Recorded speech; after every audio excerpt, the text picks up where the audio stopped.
Ang good morning towel ay isa sa mga simpleng bagay na sa unang tingin ay pangkaraniwan lamang. Ngunit kapag pinagtutuunan ng pansin, nagsasalaysay ito ng mas malalim na kwento tungkol sa kultura, pagkakakilanlan at antas ng lipunan. Sa Pilipinas, ang simpleng tuwalya na ito ay naging higit pa sa isang gamit sa bahay. Ito ay simbolo na ng masipag na mga tao, ang mga nagtatrabaho sa ilalim ng araw, na ang pawis at tiyaga ang bumubuo at nagpapanatili ng mga komunidad. Upang maunawaan kung paano naging makabuluhan ng tuwalyang ito, kailangang tingnan ang kasaysayan, pinagmulan, materyales at ang konteksto ng kultura na nagbigay din dito bilang isang mahalagang simbolo ng katatagan ng Pilipino.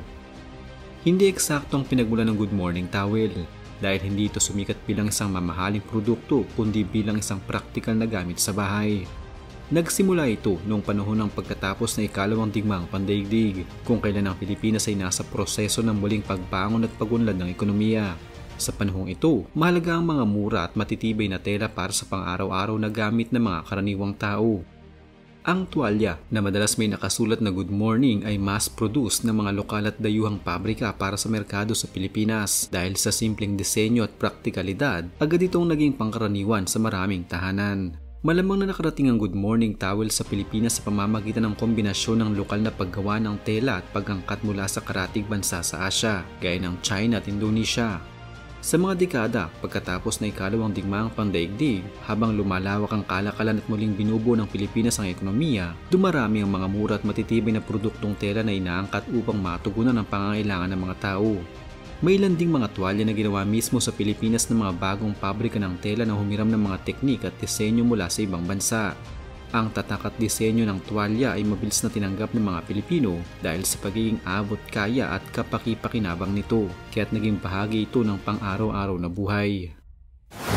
Kadalasan, ang good morning towel ay gawa sa cotton o pinaghalong cotton at polyester. Ang mga materyales na ito ay nagbibigay ng tibay, kakayahang sumipsip ng tubig at mabilis na pagkatuyo, mga katangian na mahalaga para sa mga gumagamit na madalas nagtatrabaho sa pisikal na gawain.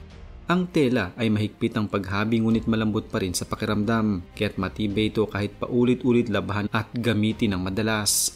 Ang polyester ay tumutulong upang hindi madaling lumiit o kumupas ang kulay ng tuwalya, kaya mas tumatagal ito. Magaan din ito kaya madaling dalhin sa trabaho o saan man. Ang mga good morning towel ay gawa ng maramihan sa mga pabrika sa mga industrial na lugar sa Pilipinas o kaya inaangkat mula sa mga kalapit na bansa gaya ng China at Indonesia. Dahil sa malakihang produksyon, napababa ang presyo kaya naman madaling mabili ng mga karaniwang Pilipino. Hindi tulad ng mga mamahaling tuwalya sa mga mall, ang good morning towel ay karaniwang mabibili sa palengke, sari-sari store at maliliit na tindahan sa barangay. Dahil dito, laganap ang paggamit nito lalo na sa mga nagtatrabaho sa mga manual na hanap buhay. Hindi malilimutan ang itsura ng good morning towel. Kadalasang may makukulay na guhit o bloke ng kulay gaya ng pula, asul, dilaw o berde at may nakasulat na good morning na nagbibigay ng pakiramdam ng simula ng araw na puno ng pag-asa kahit na mahirap ang buhay. Ang masiglang nakasulat ay parang kontra sa pagod at pawis ng mga taong gumagamit nito na nagdudulot ng kakaibang damdamin. Simple lang ang disenyo, mas nakatuon sa gamit kaysa sa estilo. Ngunit naging simbolo na ito sa isipan ng mga Pilipino. Para sa maraming mga Pinoy, ang good morning towel ay hindi mawawala sa kanilang araw-araw. Mga tindera sa palengke ang nakapulupot nito sa leeg para punasan ang pawis sa init ng araw.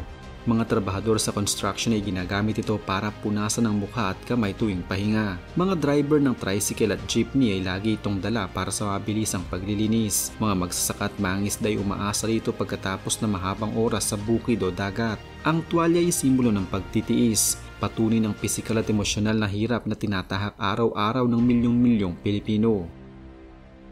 Hindi ito isang simpleng gamit. Ang good morning towel ay naging tanda ng uring manggagawa sa Pilipinas. Ito ay nagpapahiwating ng pagiging totoo, mapagpakumbaba at matatag, mga katangiang mataas ang pagpapahalaga sa kultura ng Pilipino. Sa lipunang may malinaw na antas, ang tuwalya ay sumisimbolo ng pagkakaisa ng mga karaniwang tao. Ito ay paalala na ang pagunlad at buhay ay nakasalalay sa mga taong tahimik na nagsisikap sa likod. Mahalaga sa kulturang Pilipino ang sipag at tiyaga. Ang good morning towel ay sumasagisag sa mga halagang ito. Ang pagdala ng tuwalya ay parang pagdadala ng tanda ng dangal na nagpapakita ng dedikasyon sa marangal na trabaho. Kaugnay din ito ng bayanihan ang diwa ng pagtutulungan dahil ang tuwalya ay karaniwan sa mga taong bumubuo ng kanilang mga komunidad mula sa simula. Sa mga nakaraang taon, lumitaw ang Good Morning Towel sa pop culture at social media sa Pilipinas, madalas na ginagamit bilang biro o meme. Minsan ay inilalarawan bilang kakaibang fashion o tanda ng lakas ng loob, bagamat pabiro. Pinatitibay nito ang status ng tuwalya bilang isang makabuluhang simbolo ng malapit sa puso ng maraming Pilipino, lalo na ng mga kabataan. Mula sa pananaw ng ekonomiya, ang kasikatan ng Good Morning Towel ay nagpapakita ng ugali ng mga mamimili sa Pilipinas. Mas binibigyang halaga ang abot kaya at tibay kaysa sa tatak o pangalan. Isa itong patunay na ang mga mura at gawa sa dami na produkto ay mahalaga sa araw-araw ng mga mababang kita. Ang patuloy na demand sa tuwalya ay sumusuporta sa mga maliit na tindahan at sari-sari stores na mahalagang bahagi ng lokal na ekonomiya.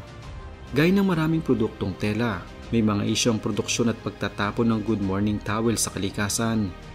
Ang polyester sa tela ay maaaring maglabas ng microplastics habang nilalabhan na nakakasama sa kalikasan. Ngunit dahil matibay ito at hindi madalas palitan, bahagyang nababawasan ang basura. Madalas din itong nire-recycle sa bahay bilang panlinis o pambura na nagpapakita ng likas na pagiging masinop ng mga Pilipino. Para sa mga Pilipinong nagtatrabaho sa ibang bansa, ang Good Morning Towel ay minsang nagiging paalala ng kanilang pinanggalingan at pagkakakilanlan. Dala nila ito bilang simbolo ng kanilang pinanggalingan at masipag na espiritu. Sa mga komunidad ng mga Pilipino sa ibang bansa, ito ay nag-uugnay sa kanila sa mga karanasan at pakikibaka na kanilang pinagsaluhan. Ang Good Morning Towel ay kapareho ng mga simpleng bagay sa ibang kultura na naging simbolo ng paggawa at pagtitiis, tulad ng bandana sa Amerika o kefiya sa gitnang silangan. Ang mga ito ay nagdadala ng mga kwento ng pakikibaka at katatagan, mula sa karaniwang gamit hanggang sa makabuluhang simbolo ng kultura. Habang umuunlad ang Pilipinas, nananatiling mahalaga ang Good Morning Towel. Bagamat dumadami na mga modernong tuwalya sa merkado, nananatili ang tuwalya bilang matibay na bahagi ng buhay ng Pilipino. Maaaring magbago ang kahulugan nito, ngunit ang pagkakaugnay nito sa mga masipag na Pilipino ay mananatiling matatag. Ito ay paalala sa mga kabataan ng kanilang pinagmulan at mga halagang dapat panatilihin. Sa katapusan, ang Good Morning Towel ay hindi lamang isang piraso ng tela. Isa itong tahimik na saksi sa araw-araw na pawis at hirap ng milyong-milyong Pilipino. Simbolo ng katatagan, dangal at matibay na diwa ng mga manggagawa.